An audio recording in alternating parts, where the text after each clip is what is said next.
10월 7일 오전 9시 이승만 대통령은 대구로 떠나 육군본 본부에 들려서 정일권 장군으로부터 38선인 이북의 전황을 보고받았다. 동해안에서 진격 중인 제3사단의 국군이 통천과 송전을 점령했고, 중부전선에서도 제2군단 제2하 3개 사단 38선을 넘어 북진을 개시 중이라고 보고했다. 6사단은 춘천 북방의 38선을 돌파해서 저항하는 적군을 무리치고 전진 중인데 사기가 드럽다고 보고가 들어왔다. 서부전선에서 한국군들에게 저항하던 인민군은 막대한 피해를 보고 후퇴했다.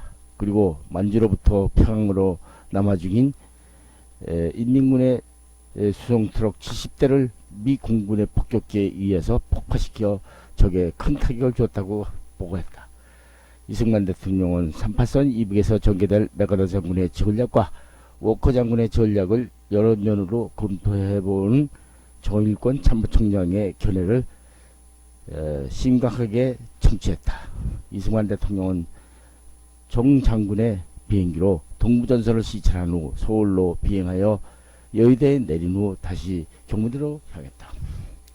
서울 시가는 지난번에 왔을 때보다 훨씬 깨끗하게 정리되었고 활기를 되찾는 것 같았다.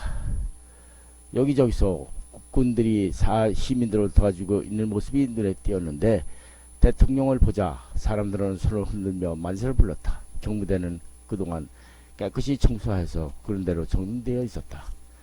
오후 늦게 신 국방부 장관과 백인엽 준장이 찾아왔다.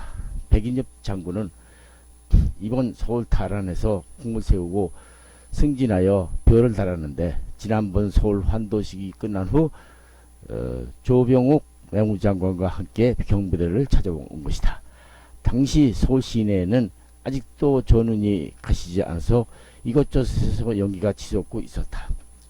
이승만 대통령은 두 사람을 보자 서울이 지금 여기저기 불타고 있는데 진화 작업은 안 하고 뭐 때문에 멀쩡한 나를 불렀냐고 고통을 치쳐서 내보냈다.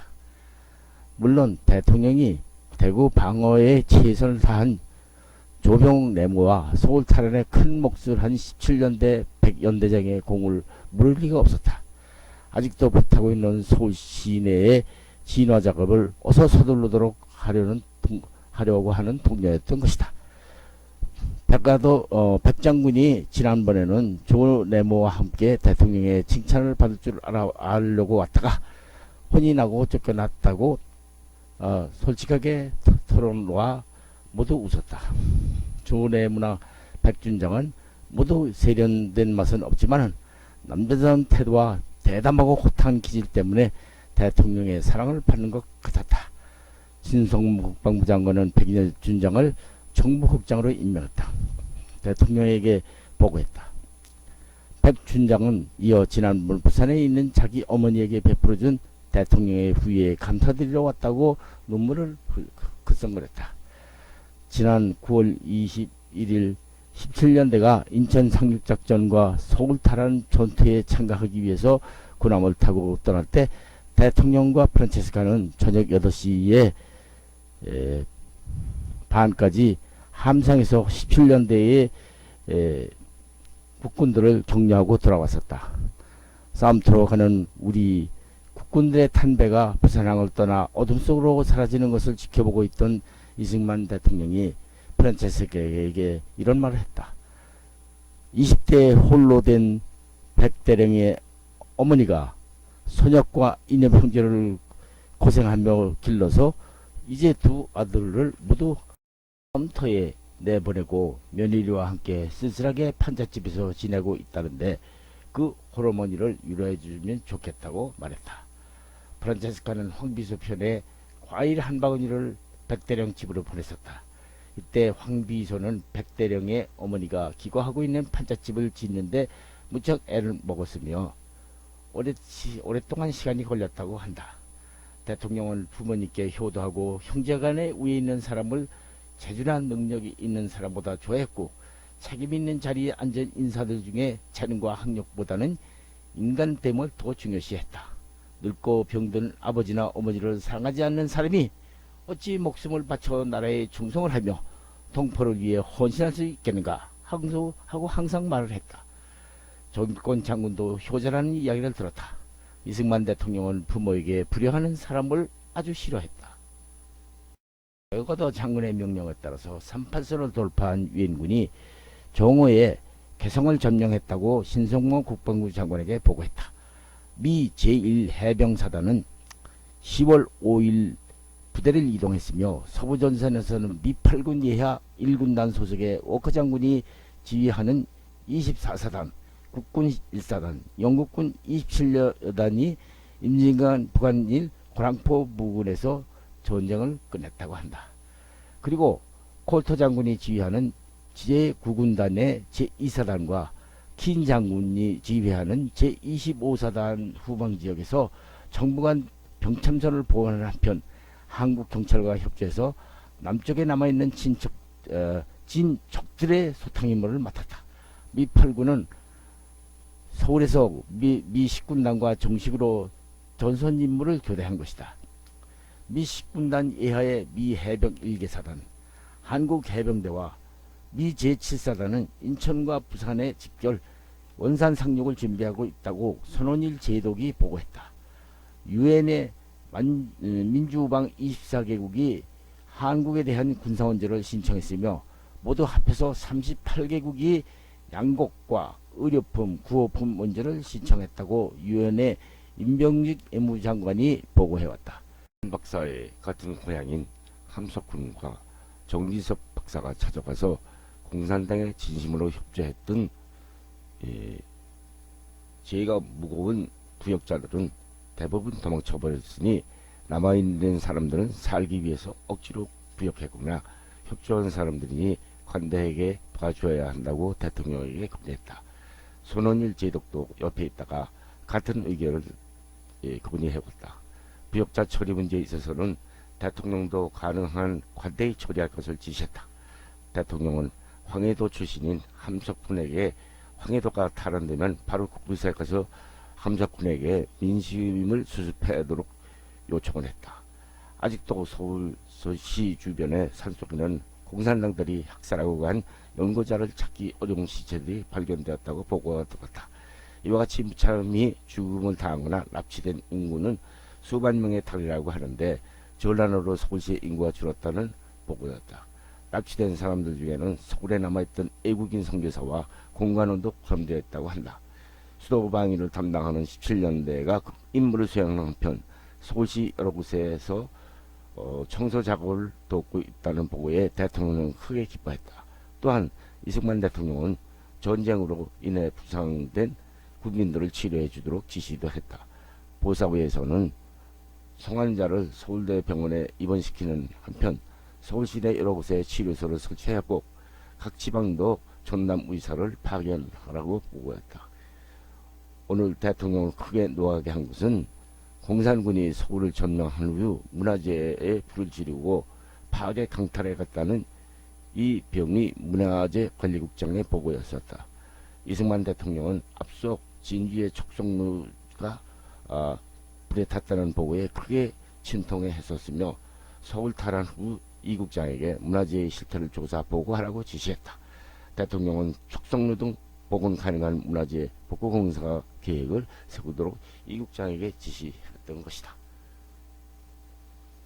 유엔에서 한국을 돕고 있던 필리핀의 로물로가 기본스 휘장을 받기로 결정되었다고 보고가 들어왔다. 이승만 대통령은 로물로에게 축전을 보냈다. 대통령은 오전에 김광석 고재봉 비서를 대동하고 서울 시민들의 생활 상태와 복구 작업상을 들려본 후 서울시청에 들려서 이기붕 시장으로부터 보고를 들었다. 서울시에는 시민의 원동력 연료 마련에 부심하고 있었다는 것이다. 일단 다량의 토탄 확보를 검토 중이라고 보고가 들어왔다. 폐해지구의 무허가 건물 신축을 금지시키겠다고 보고도 했다. 그리고 배전선 장비와 수리를 서두르고 있어서 곧 인가 신청이 나아갈 것이라고 했다. 서울시의 전재민 구호 식량은 뉴질랜드와 필리핀에서 원조해준 식량 5만 톤이 이미 인천항에 도착돼 있었다. 하지만 군용물자 수송이 시급한 관계로 반입이 다소 늦어지고 있었으나 민간 트럭을 동원해서 문제를 해결할 방도를 찾는 중이라고 보고했다. 이승만 대통령은 가능한 모든 대책을 강구하여 서울 시민의 식량 해결에 차질이 없도록 특별 지시를 내렸다. 쌀값을 걱정하는 대통령에게 서울시장은 현재 구호비만으로는 시장 쌀값을 조절하기 곤란하므로 서울시에서 지방쌀을 일부 구입 중단키로 하였다. 이승만 대통령은 보건장관으로부터 유엔에서 보낸 350만 달러 상당의 구의약품 및 수백억 원에 달하는 예방주사약과 DDT가 인천항으로부터 들어오고 있다는 보고를 받았다. 보건장관은 보건당국과 미스씨가 이끄는 유엔 의료 후생단이 유엔군의 협조를 얻어 의료 문제를 해결해 나갈 것이라고 전망했다. 그리고 전염병을 방지하기 위해서 오는 14일까지 시민 전부가 예방주사를 맞도록 하라고 지시했다. 이 화장이 위치한 낙산에는 공산 당원들이 달아나기 전에 학살한 80여 구의 민간인 시체가 발견되었다고 김장흥 총경이 보고를 해왔다. 이 화장은 큰 피해는 없었지만 인민군들이 들어와서 장독을 깨뜨리고 정원에 서 있는 대리석에 목을 꺾고 팔목을 부러뜨리는 등 행패를 부리다가 가버린 자취가 역력하다는 것이다. 게다가 뒷동산에서 다수의 시체가 발견되었다고 보고한다. 이제부터 국회가 열리고 있는 모양이었다. 이승만 대통령이 오늘 외국 기자와 만났는데 그가 남북한을 통한 새로운 선거를 실시할 것이라는 질문을 했다. 이승만 대통령은 우리나라가 탄생한 것을 우리의 요청으로 유엔이 감시한 결과 선거가 전적으로 합법적으로 공평했다는 판단을 내렸다. 또 국회는 100석의 빈 자리를 유엔이 북한에서 자유선거를 감시할 수 있을 때까지 자리를 남겨두었다고 답변을 했다. 이승만 대통령은 이어 그 시기가 이제 급속히 다가오고 있다고 말했다. 사실상 정부는 북한의 각 도지사를 임명, 부임을 준비하고 있었다. 대통령은 얼마 전 기자들에게 이와 같은 사실을 전해주었다. 프란체스카는 점상 식사 후 쉴 틈도 없이 책상에 앉아 외국으로 보낼 전문가 편지들을 타이핑하느라 바쁜 오후를 보내고 있었다. 편지들을 차례로 타이핑하고 있는데 창밖에서 장미꽃 한 송이가 휙 날라왔다. 깜짝 놀라 창밖을 내다보니 이승만 대통령이 저편으로 걸어가는 뒷모습이 보였다. 생각해보니 프란체스카의 결혼 기념일이었다. 이 와중에서도 잊지 않고 이승만 대통령은 한 송이 꽃을 프란체스카에게 던져주었던 것이다. 16년 동안 결혼 생활을 통해서 이승만 대통령은 프란체스카에 단 한 번도 돈을 주고 선물을 한 적이 없었다. 그러나 한 송이 꽃이나 한 개의 사과 같은 것을 주더라도 그때마다 방법이 신기롭고 그걸 맞아 프란체스카를 한없이 즐겁게 해주곤 했던 것이다. 프란체스카와 결혼할 당시만 해도 한국의 민족 지도자가 서양 여자와 결혼한다는 데 대해서 독립운동을 하던 동지들이나 대통령을 지지하던 동포들에게 실망과 만발에 대단했었다고 한다. 설상가상으로 신랑의 호주머니는 비어 있었다. 결혼 비용을 모두 부인 프란체스카가 부담했고 심지어 결혼 반지도 친정 식구들이 알았다면 기절했겠지만 프란체스카 돈으로 샀었던 것이다.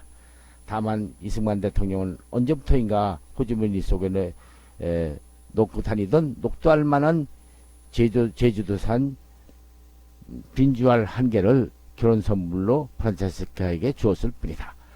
프란체스카는 그것으로 반지를 만들어 소중히 간직하고 있었는데 경사스러울 때나 파티에 갈 때만 끼었다. 결혼 후에도 애국 여자인 프란체스카로 맞은 대통령의 어려움은 한둘이 아니었다. 결혼 직후 하와이 교포들이 대통령을 초청한 적이 있었다. 그런데 대통령의 독립운동 동지들이 서양 아내는 동반하지 말고 혼자만 오라는 전보를 2번이나 보내와서 프란체스카는 남몰래 많이 울었다고 한다. 그러나 이승만 대통령은 그때 하와이 여행에 프란체스카를 동반해 주었다. 하와이에 가까워지자 이승만 대통령은 폐위해서 프란체스카에게 이번에는 우리를 환영해 줄 사람이 아무도 없겠지만 다음에는 다를 것이라고 위로를 했다. 그러나 배가 하와이에 도착한 후 일행을 맞아들인 동지회에서 3,700명의 동포들을 불러 모아 당시 한인 집회 사상 가장 큰 잔치를 했던 것이다.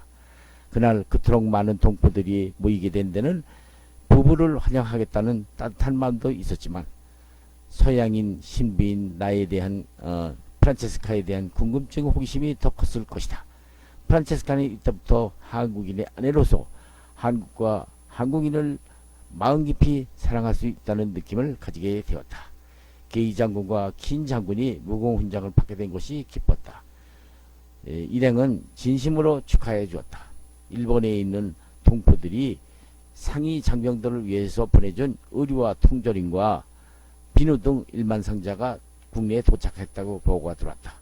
수송 방법을 강구 중이라고 사회의 장관이 보고했다. 수송 트럭이 부족해서 서울시에서는 구호미를 반입하는데 인천에서 우마차까지 동원했다면서 사회부 장관이 대통령의 수송 방법과 어려움을 토로한 것이다. 이승만 대통령은 사회부 장관과 상위 장병들 현황과 활로 문제의 의견을 나누었다. 북진을 거듭하던 제3사단과 수도사단의 국군들이 마침내 동해안에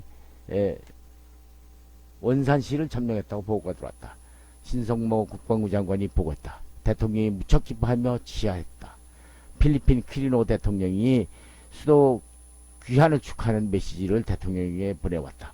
한편 김 교통부 장관은 철도보급 작업이 신속히 이루어지고 있어서 곧 경부선과 호남선이 개통될 것이라는 보고를 해왔다.